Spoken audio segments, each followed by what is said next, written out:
OK.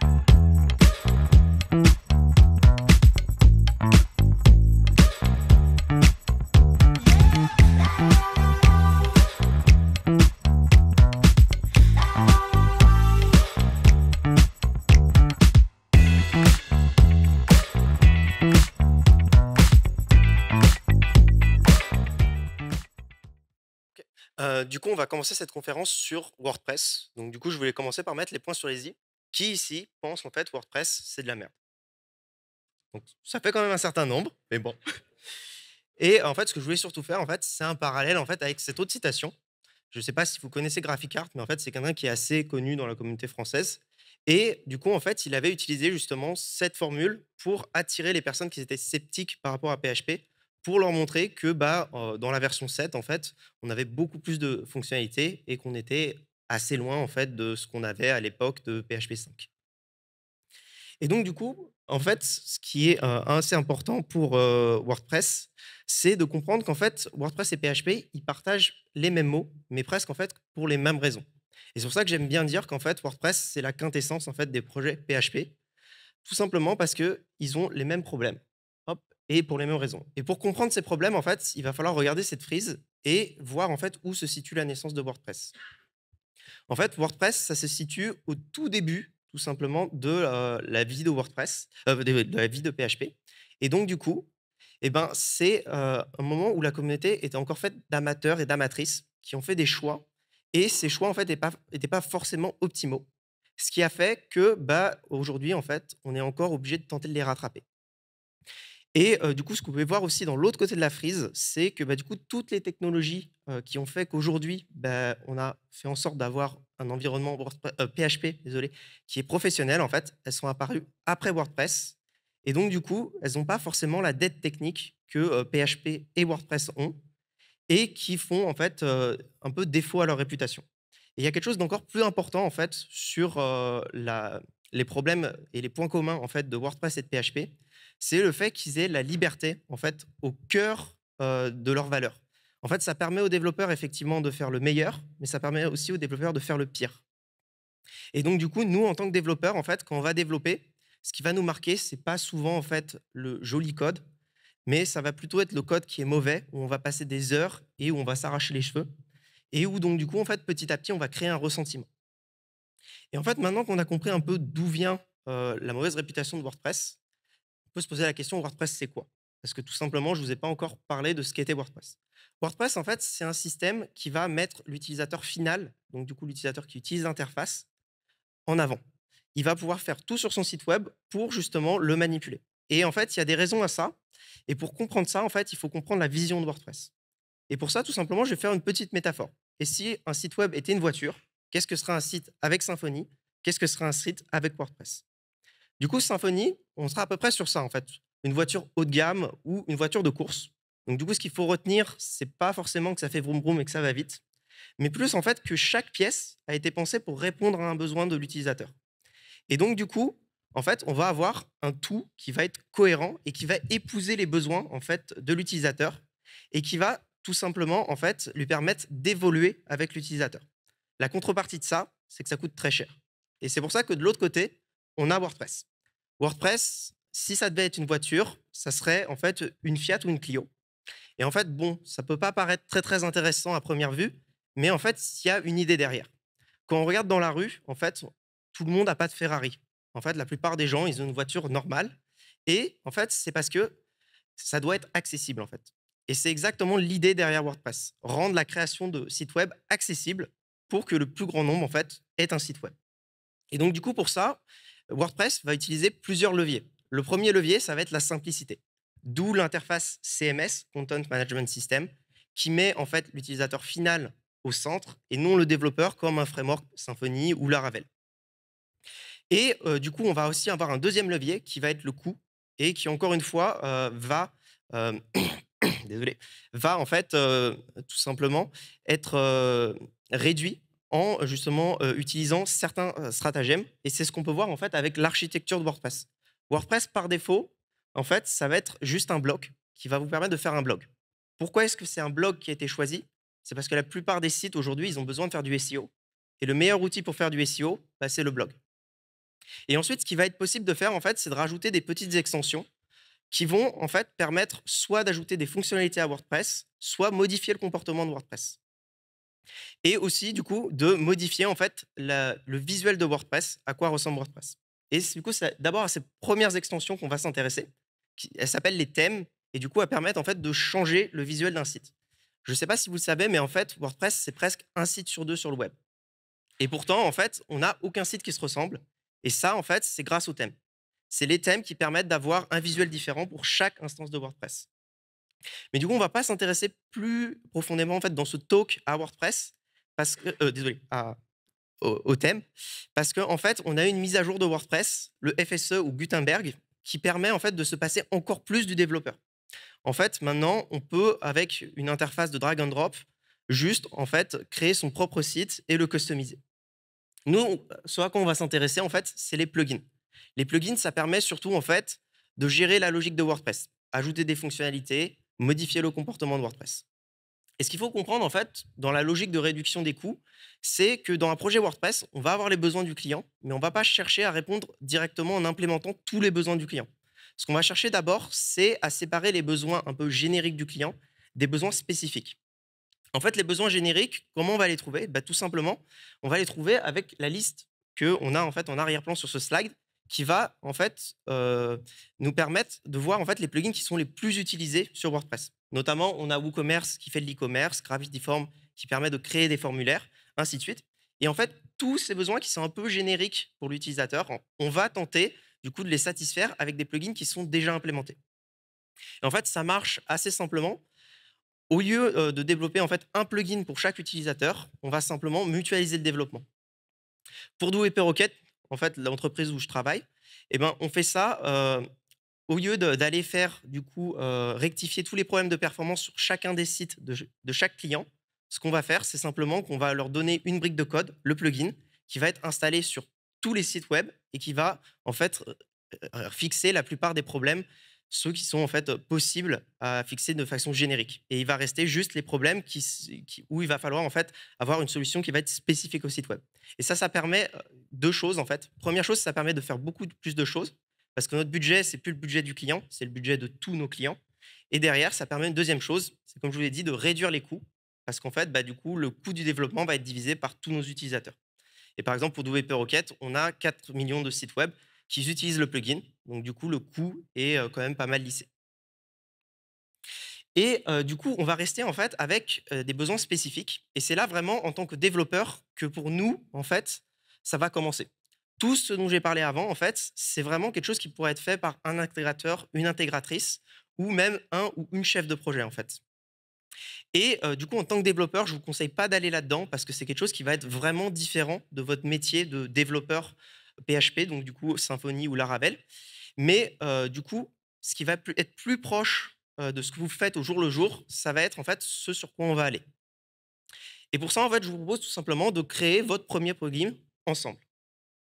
Donc du coup, pour créer votre premier plugin, ça va être assez simple. On va créer un dossier, mon plugin, et dedans, on va rajouter un fichier PHP, mon plugin.php, avec du coup un commentaire. Et vous voyez dans ce commentaire, il y a différents attributs.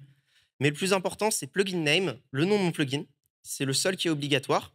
Et à partir de là, on va juste avoir à zipper ce dossier, à aller dans l'interface d'administration de votre WordPress, faire un glisser-déposer, et vous devrez arriver sur en fait cette interface qui vous montre qu'en fait votre plugin est installé et détecté par WordPress. Et c'est tout ce dont vous avez besoin en fait pour créer un plugin WordPress.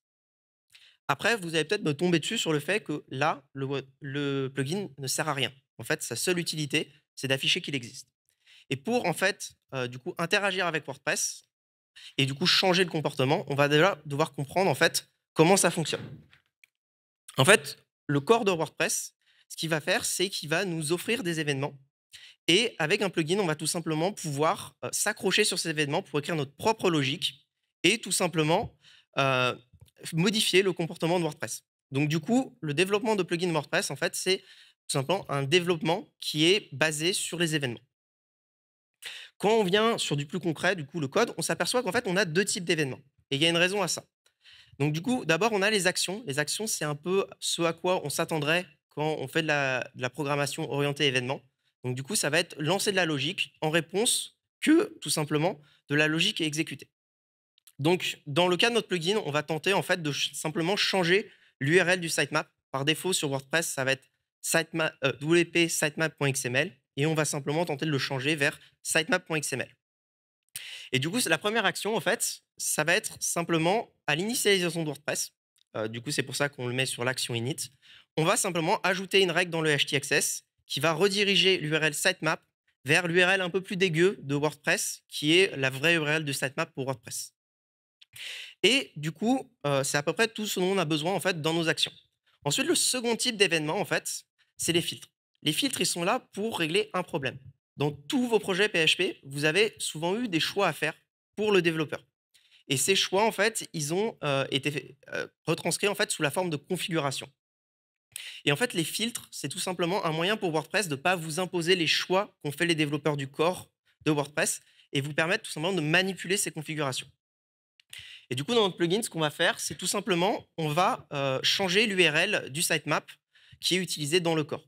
Et du coup, pour ça, on va utiliser un filtre qui, en fait, est appelé à chaque fois qu'une URL est appelée. Et dans ce filtre, en fait, on va juste rajouter un callback qui va permettre de détecter l'ancienne URL du sitemap et la remplacer par la nouvelle. Et de cette façon-là, en fait, le cœur de WordPress va utiliser notre nouvelle URL de sitemap et du coup, plus l'ancienne. Et une fois qu'on a rajouté ces deux actions en fait dans notre plugin, on peut revenir sur notre WordPress et comme on voit en fait, wp.sitemap va rediriger vers sitemap.xml et sitemap.xml va afficher le sitemap du site. Donc à partir de là, notre plugin est fini, mais nous en fait on n'a pas terminé parce que le code est encore un peu sale et donc du coup on va vouloir le refactorer. Et du coup pour refactorer le code en fait on va surtout avoir peur des régressions. Et c'est là en fait qu'on va rentrer en fait dans les tests automatiques. Et c'est du coup quelque chose qui est effectivement possible sur WordPress et qu'on va voir tout de suite. En fait, comme je vous l'ai dit, WordPress, c'est de la programmation orientée sur les événements. Donc du coup, au niveau de mes tests, je préfère les arranger de façon à respecter le framework AAA. Donc il y avait un talk par rapport à ça hier.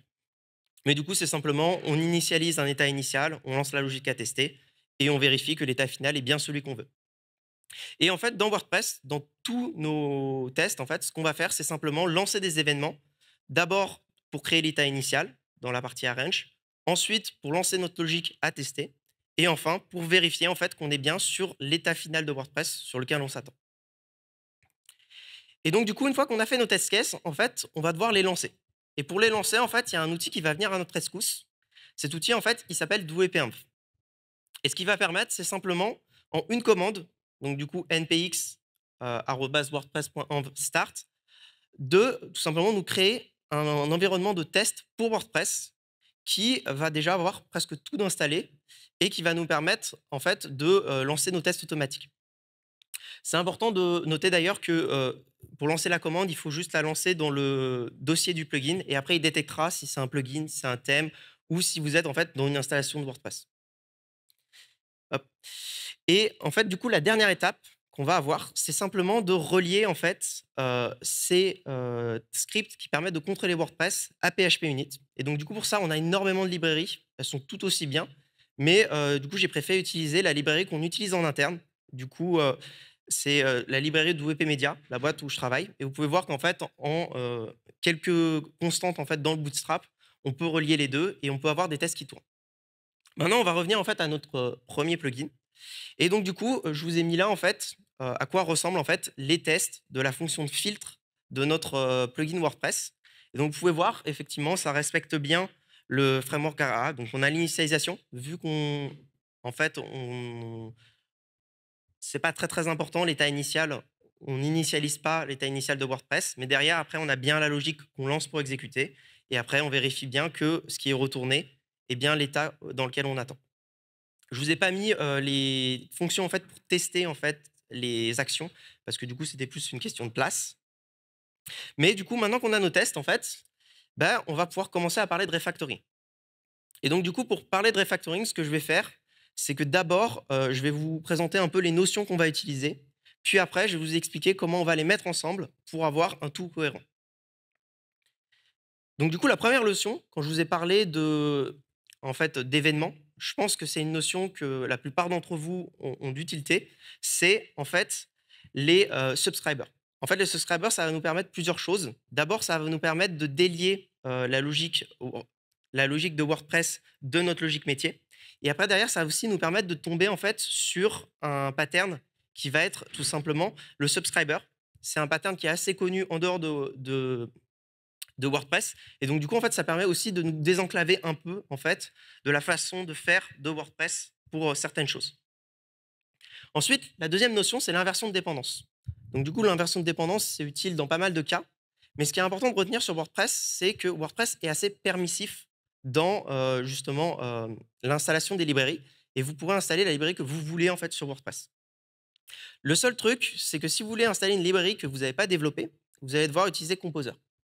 Et Composer, je ne sais pas si vous vous rappelez de la frise que je vous ai donnée au tout début. En fait, Composer, ça a été un peu déployé en 2011-2012, là où WordPress a été justement déployé en 2003. Du coup, WordPress n'est pas forcément adapté à Composer et ça pose un petit problème. En fait, quand vous êtes sur un projet normal, on peut dire de PHP, vous allez être en fait sur un composeur qui va avoir conscience de son environnement. Donc du coup, soit vous allez avoir un seul en fait projet composeur qui du coup va indiquer au développeur s'il y a un problème de conflit entre les dépendances, soit vous allez être en fait dans tout simplement une sorte d'arbre de composeur et du coup, il va vous indiquer que dans un des sous-composeurs, ce qui se passe, c'est simplement qu'il y a un conflit entre les dépendances. Sur WordPress, vous vous rappelez, on utilise un zip en fait pour installer. Et c'est là d'où vient tout le problème. De un, on peut avoir plusieurs plugins en fait sur la même instance de WordPress et chacun de ces plugins va être un projet Composer. Et de deux, en fait, l'environnement de développement sera toujours différent dans l'environnement où on va exécuter en production en fait. Et donc du coup, c'est pas possible pour des composeurs de détecter pour nous les conflits en fait entre les dépendances. Et c'est quelque chose qui va se faire au niveau de l'utilisateur et du coup quand il va installer le plugin. C'est ce qui va faire notamment que s'il installe un plugin et que du coup deux plugins ont besoin de la même dépendance à une version différente, ça fait planter le site. Et du coup, c'est quelque chose qu'on veut éviter. Et en fait, pour éviter ça, en fait, on a une convention dans WordPress. C'est que quand on développe un plugin, tout le code du plugin doit être dans le namespace lié à ce plugin. Et le namespace, lui, est basé en fait sur tout simplement le nom du plugin. Et en fait, le problème avec Composer, c'est que vu qu'il n'a pas été pensé pour WordPress, il ne respecte pas ses conventions. En fait, il installe dans le namespace global, ce qui crée justement les problèmes de compatibilité. Et c'est pour ça, tout simplement, que la communauté WordPress a créé un plugin pour Composer, qui se lance en fait tout simplement après Composer et qui va préfixer en fait chacune des constantes et chacun des namespaces de nos dépendances pour justement nous permettre d'éviter les conflits. Et du coup, ce plugin, il s'appelle Strauss. Maintenant, en fait, une fois qu'on a tout ça, on a en fait toutes les clés en main pour créer une petite architecture de plugin WordPress. Et en fait, ce que je vous propose, c'est simplement de créer un petit cœur ou kernel, comme vous préférez le dire, qui va en fait loader chaque fonctionnalité de notre plugin. Et donc, du coup, pour ça, quand on vient dans le code, donc j'ai dû simplifier parce que sinon, ça ne tenait pas sur un seul fichier. D'abord, on va avoir en fait WordPress qui va avoir besoin du commentaire pour justement détecter le plugin. C'est ce que je vous ai montré au tout début. Ensuite, on va avoir le namespace qui va éviter les conflits avec les autres plugins. Ensuite, on va avoir en fait le chargement des différents dépendances et de la logique métier. Donc du coup, pour ça, on va charger les autoloads. Et le vrai boot en fait du plugin va commencer au niveau du moment où on va initialiser le container pour avoir accès justement à l'inversion de dépendance. Ce qu'on va faire, c'est simplement qu'on va rajouter en fait la logique. Alors, en fonction de si vous travaillez sur du Symfony ou du WordPress, on pourra appeler ça soit un service provider, soit un bundle, pour charger en fait le bundle ou le service provider de chaque fonctionnalité dans en fait le container, ce qui va nous donner accès à toutes les classes en fait qui sont présentes dans le plugin. Et enfin, la dernière étape, c'est d'utiliser en fait le pattern des subscribers. Et pour ça, en fait, on va utiliser l'event manager qu'on va initialiser. Et ensuite, on va tout simplement ajouter chacun des subscribers de chaque fonctionnalité dans l'event manager pour qu'il soit accessible et du coup facilement utilisable par WordPress. Et du coup, quand on revient encore une fois à notre plugin, on a déjà évolué et on voit qu'en fait, d'un côté, on a un subscriber qui va nous permettre d'avoir toute la logique métier. Et donc, du coup, on a une méthode qui va nous permettre en fait, de renvoyer le mapping entre les événements et les callbacks, la logique avec les callbacks, justement. Et de l'autre côté, un provider qui va plus être là en fait, pour indiquer au kernel en fait, que le subscriber existe et qu'il va falloir le loader pour qu'il soit accessible au niveau de WordPress.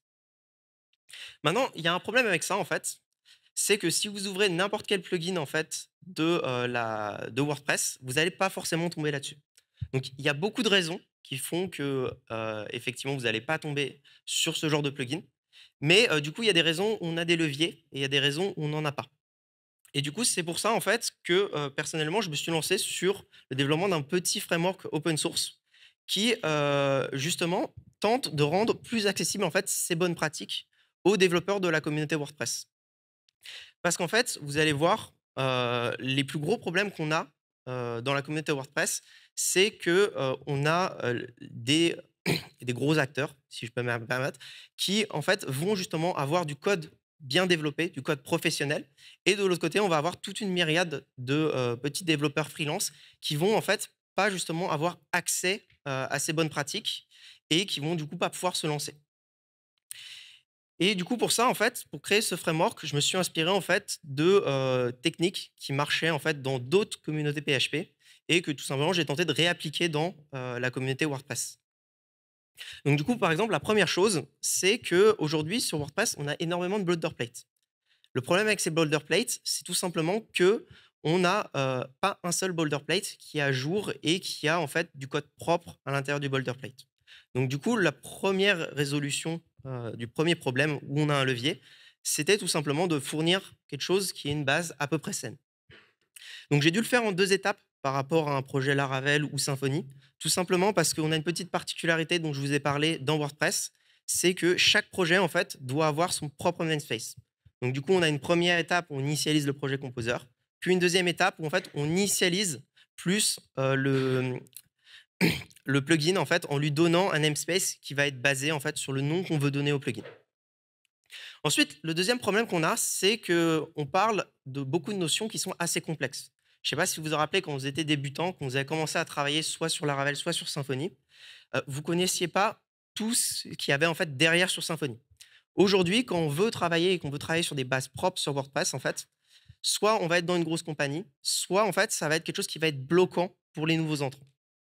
Et c'est pour ça que du coup, j'ai tenté de m'inspirer un peu de ce que fait Laravel. C'est-à-dire qu'en fait, Laravel, pour commencer à développer sur Laravel, on a besoin que de 3 notions: modèle, view, contrôleur. Et ces 3 notions, en fait, elles sont aussi, en fait, les 3 notions qu'on vous apprend, en fait, en école d'ingénieur ou en école de dev. Et du coup, ça fait qu'on a presque aucun barrage à l'entrée, en fait, quand on veut commencer à faire du Laravel.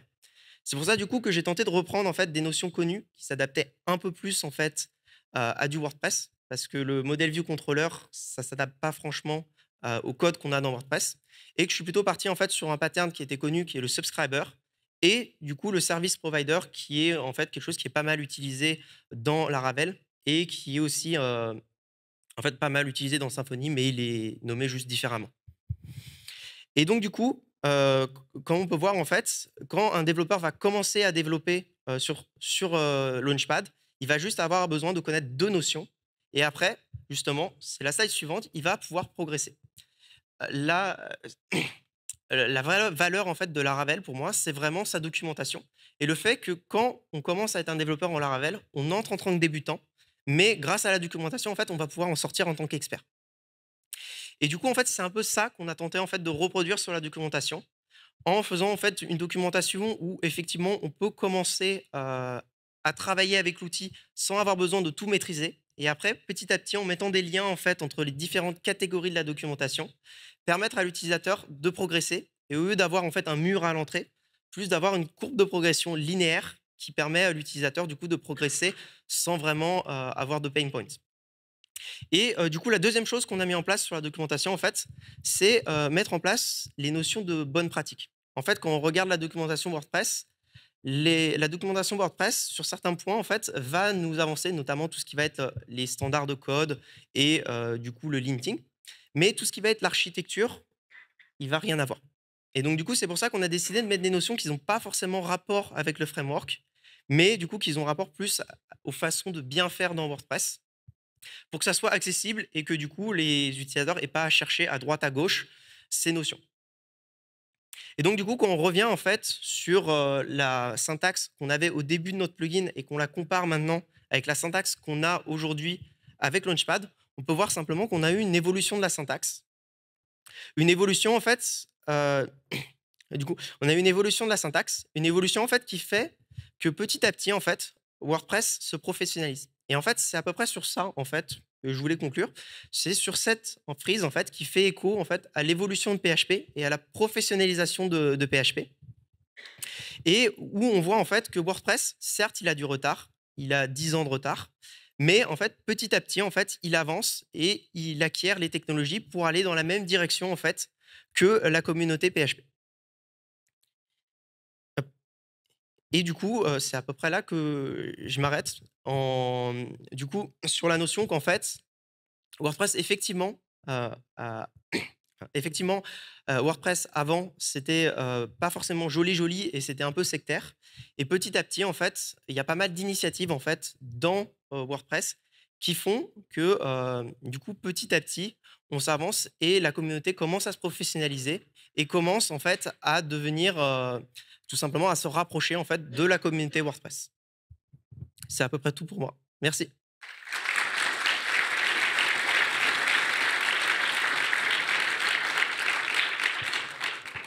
Est-ce que vous avez des questions? Bonjour. Bonjour. Je trouve que c'est une super initiative que tu aies développé un mini framework, mais Mmh je, mh.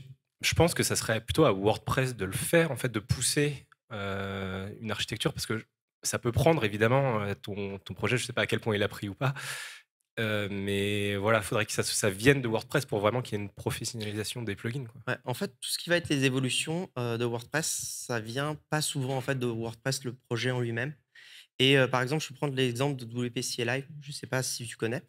En fait, c'est à la base, c'était un projet communautaire, c'était le projet d'Alain et après, en fait, il a poussé le projet qui a finalement été adopté, en fait, dans WordPress.org et ça fonctionne, en fait, souvent comme ça, en fait. C'est des petits projets et à partir du moment où ils prennent assez, en fait, WordPress le prend sous son aile et continue à le maintenir. C'est, en fait, comment fonctionne la communauté. Bonjour, super conf, j'ai vachement aimé, j'ai appris des choses sur, l'environnement WordPress.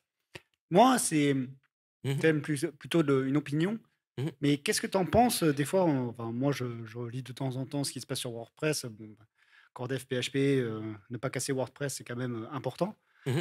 et des fois on dirait que la core team de WordPress, ils sont très réticents à adopter des concepts, modernes, modernes de PHP, genre même un namespace juste pour WordPress, lui-même. Ils en semblent très réticents et tu en penses quoi? Et à quel point ça impacte le développement des plugins ou le développement en général dans l'écosystème? Heu, en fait, au niveau du corps, effectivement, tu as une maintenance déjà qui est là depuis plus de 20 ans. Donc en fait, des fois, en fait, les problèmes, c'est pas que les gens sont contre. C'est dommage parce qu'il y avait quelqu'un justement qui était une, core maintainer à WordPress qui était là hier, mais du coup, elle est plus là aujourd'hui. Tu aurais pu lui parler. Mais, le problème, en fait, c'est plus que, les changements que ça va inclure derrière. Après, au niveau du développement sur les plugins en soi, je pense que ça impacte pas énormément et c'est justement ce qui a fait la force de WordPress. C'est que, bah, du coup, vu que c'est des événements, tu as un peu comme une interface, en fait, entre comment est codé le corps et comment tu vas coder, en fait, le plugin de l'autre côté. Bonjour, merci pour la conférence. C'était effectivement une bonne idée de la faire, je pense. J'avais une question par rapport à la gestion des dépendances. Du coup, ça veut dire qu'on duplique à chaque fois toutes les librairies dans chaque plugin. Est-ce que tu penses que ça serait faisable et est-ce que ça serait une bonne idée d'avoir par exemple un namespace qui, au lieu de dépendre du plugin, dépend de la version de la dépendance, ce qui permettrait de la mutualiser entre les plugins? Du coup, effectivement, ça pourrait être une idée qui est pas mal. J'y ai pas pensé. Après, en vrai, ce genre d'initiative, du coup, ça devrait plutôt venir, en fait, de, directement, wordpress.org. Parce qu'effectivement, là, ça touche vraiment au niveau du corps, de comment ils vont loader et je pense que c'est plutôt quelque chose qui se ferait plus tard, en fait. C'est-à-dire d'abord la première étape, ça serait plus d'avoir le plugin qui est accepté et qui est pris sous l'aile, en fait, de wordpress.org et après résoudre et justement peaufiner ce genre de défauts. Salut, merci pour la conf. Aujourd'hui, est-ce qu'il y a une vraie différenciation par rapport à, Acorn, par exemple, qui propose de rendre compatibles les composants Laravel dans les plugins et thèmes de WordPress? Ouais, en fait, la différence au niveau de si tu es tout au bout et que tu as contrôle, en fait, sur ton environnement, WordPress, il y a pas réellement de différence. En fait, la différence, c'est plus que Launchpad est plus utilisable par tous les utilisateurs. C'est-à-dire, c'est du WordPress pur et du coup, bah, Notamment, le problème qu'on a avec Acorn, c'est qu'il faut installer en fait un core Laravel dans le WordPress, ce qui fait que si tu es un maintainer de plugins, bah, vu que tu as 40 millions d'environnements, en fait, tu peux pas utiliser Acorn, en fait. Parce que c'est pas dans la stack que te donne WordPress. Et quand tu es un maintainer de plugins, tu vas être obligé, en fait, de te baser sur cette stack pour pouvoir avancer. Notamment, il y avait quelqu'un qui me parlait hier de Redis. Pareil, Redis pour le cache, c'est quelque chose qu'on ne peut pas utiliser, nous, en tant que développeurs de plugins, tout simplement parce que c'est pas donné dans la stack de base. Merci beaucoup, Cyril. Merci.